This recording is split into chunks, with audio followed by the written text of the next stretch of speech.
আসসালামু আলাইকুম, সবাই কেমন আছেন? আলহামদুলিল্লাহ, আমরা ভালো আছি। আজকে ছাদ বাগানের কিছু শাক তুলবো। পুঁই শাকগুলো কেটে নিব, অনেক বড় হয়ে গেছে। আসেন দেখতে থাকেন, আমি পুঁই শাক কেটে নিচ্ছি।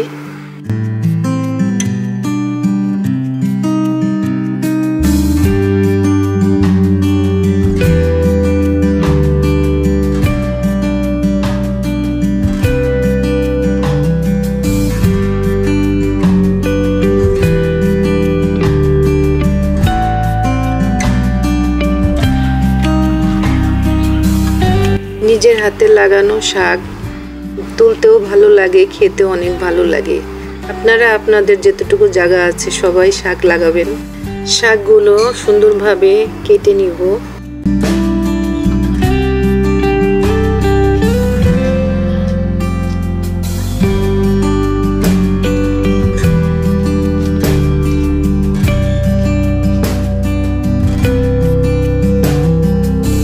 পেঁয়াজ, মরিচ, লবণ দিয়ে শাকটা ঢেকে দিব।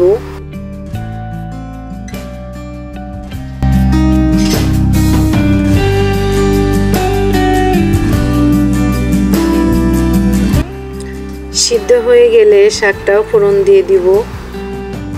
দিব শুকনা মরিচ, পেঁয়াজ, রসুন আর চিংড়ি মাছ। এই তো হয়ে গেল নিজের বাগানের টাটকা পুঁই শাক রান্না। ভালো লাগলে সবাই একটা লাইক, কমেন্ট আর সাবস্ক্রাইব করবেন। আল্লাহ হাফেজ।